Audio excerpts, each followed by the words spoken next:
Austria is kind of a special place. It's a small country, it's a very charming country, it's a very sophisticated country.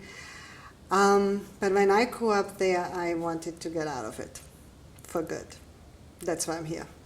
That makes me a typical New Yorker, not from New York, not born and raised in New York. And I've been here now for a long time. Maybe a little bit too long. So what I'm doing, I've always worked in the arts. I do a lot of publicity, marketing, PR-related stuff. And that's been fun most of the time. And challenging, boring. Working for big institutions is usually not so much fun. It becomes very bureaucratic in a sense. But working with the little ones, with the independent, is always more interesting and more fun for me. And and I'm no longer really a New Yorker because I needed to move to Long Island, the suburbs of New York, which is not something I would recommend if you're a New Yorker. It's horrible. You are dying there. Your soul dies because it's just nothing going on there. There's no life. There's no community. But you have space, and you have nature, and I'm not far from a beach, so all of that is nice and good. And I have my own vegetable garden, which is great. And it's life, really. And there's other things which we're not going to talk about right now. But that's kind of who I am, I guess, in a nutshell. Well, I was this really happy childhood if I think about it. Well, happy and unhappy. I mean, it was a very safe place. It was very naive upbringing in many ways. But I was also from kind of a broken family. My parents got separated very early on. I was really just a baby when my father left. And I grew up with my mom and my grandmother. We were sort of middle class. You learn a lot about what you have to do, and I heard a lot what I couldn't do. So in a sense, there's a little bit of a negative attitude towards life, which is a little bit different than here. Here you can do everything. And people always tell you, oh, you can do this and this and that, which is great, which at least puts you forward. The mentality in Austria in my time was a little bit more stopping you rather than trying something. My father would come every other weekend to see us, and I have a brother, an older brother, and we would spend time together. When we were teenagers, he would let us have his apartment, and he would let us have parties, but everything always had to do something to do with culture. So we had to do poetry readings or music events, and then we could have the party. He was really the cultured guy. My father was really the one who kind of put me into that direction. I just wanted to do what he was doing. School was great. We had great teachers, really good teachers, very liberal people.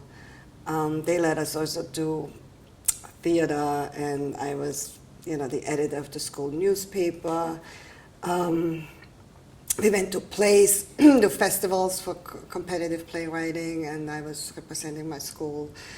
We were an all-girls class. That was still at that time common in Austria that boys and girls were separated. I really liked that, I have to say. And we were a big class, 30 students. We stuck together. We helped each other studying. It was a good team. And I still see them. At least 8 of my closest friends, whenever I go to Austria, I still see them, and they're all great women. They all have very different lives, but all very successful in their own way. And my mom was a secretary, really. She worked for an insurance company, a caseworker, I guess, and she has done that for as long as she had to, and as soon as she could retire, she left the company and is a very active and happy woman since then. She always had boyfriends. They were always younger than her. She never wanted to marry again. She always would say, I'm 30 years happily divorced, which was her tagline. And And she's still good. My father died a couple of years ago. He remarried. He had a very strict and sincere second wife, not very fun. And he eventually had a stroke and then another stroke and passed. He was a very charismatic man. Everybody in the city knew him, and I think if he would have been healthier during his life, he probably could have become a mayor of Graz. He was also very involved in politics all the time. He suffered manic depression and had a lot of problems when he was younger. Tried to commit suicide a couple of times, which was partially why my mother left him, because she didn't know what was going on with him and she couldn't handle it.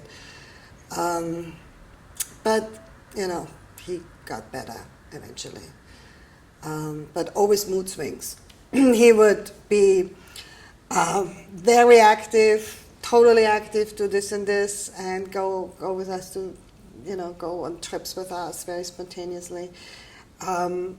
Hike, fishing. He always loved fishing. And then he had these depressions where he would barely talk. One day, I remember we were hiking, and he would tell me that he was going to die and he would not come and pick us up next weekend. And I was so afraid that he wouldn't show up the next Saturday. He did. But I remember how scared I was that he would not come back. He always wanted to be an actor. He was a theater person. He was, as a young person, actually an actor that would go from orphan home to orphan home. This was after the war. There were a lot of orphans, and he would do puppet theater for those kids in these orphan homes. And then later he studied acting. He never was good enough to become really a good actor, so he decided not to become an actor because he didn't want to be a mediocre actor. So he started his own organization that would give cultural programming to old folks' homes and to children, and then started his own children's theater company, and would do children's theater for all his life. On the side, he was also working at an unemployment agency as the public relations person, so that's another thing that I got from him, I guess. He loved to eat. He would always be overweight, and that was the one thing he loved in life, was eating. And when I would see him, he would sneak out, and we would go to the sausage stand on the Hauptplatz in Graz, and he would have a Heisig Reiner sausage, which was his favorite. And then he would eat diet food that his wife gave him for lunch afterwards. So he couldn't really lose weight. That was so hilarious. He was really the happiest when he was eating, I guess. Never drank, never smoked, otherwise, but that was his thing. He's a good man. Not a good father, but a good man, I think. A good person. And then I have an older brother who is just like him. Also heavy. Loves to eat, does puppet theater, has married a second time, and his second wife is very different from my father's wife, but also in a way holds the strings in her own way. But it's funny, the older my brother gets, the more he becomes like my father, and starts looking more like him and talks like him. It's just really interesting how that goes. And I think I become more and more like my mom. The other day I asked my husband if I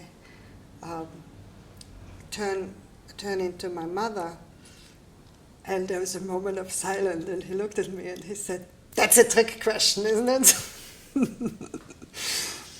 I married Joseph probably 6 years, I guess now, 6 or 7 years, 7 years, not quite. And we met online.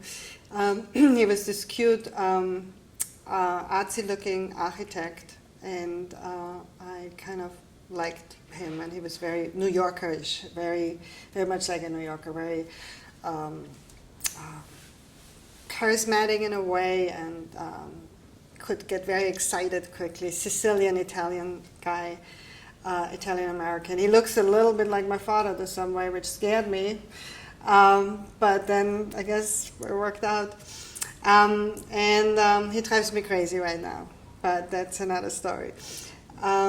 He's cool. He's like, does his architectural work, works with two other people.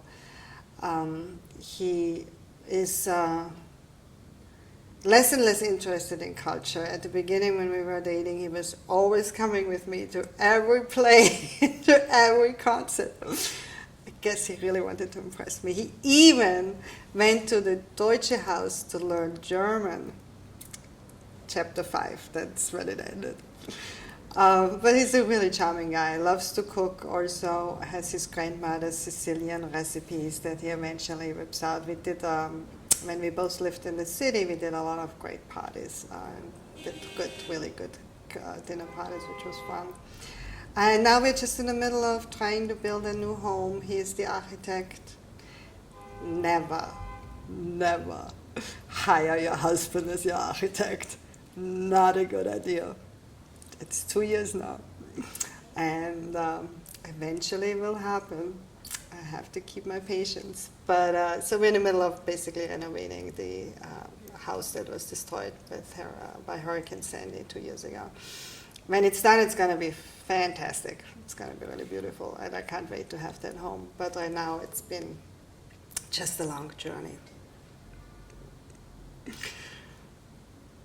And I have a dog. Oh my God, my dog. She is my darling. I don't have kids, so she is my substitute. She is not a dog. She is a human being anyway. Gorgeous, ridgeback, big dog, very stubborn like mother. Very, very cuddly in some way for a dog also, and very smart, I think, and very cute, and very dependent. A little bit too much, maybe I spoiled her too much, but she really gives me so much joy. It's just great to have an animal. Living in the suburbs gives me more opportunity to see animals, and there's ducks and seagulls and all sorts of different birds and raccoons and cats, obviously, and lots of dogs. And first, the dog people are the dog people. They are a group of people, and you meet each other because you have a dog, and that's your friends in the suburbs. Otherwise, you never see anybody. And so, just having this little soul in your life, it's just so pleasant.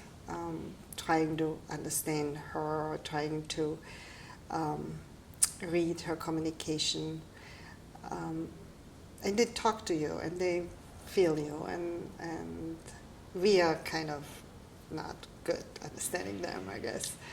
But she's just really pleasant. The greatest time I have with her is when I take her to the beach, especially out in Fire Island, because she can be totally off leash. She is free. You can see her whole personality change, and she explores, and she hunts the deer, and she runs after this, and she tries to go into the water and catches the waves, and she's just so happy, and that makes me really happy too when I see her being really satisfied with life.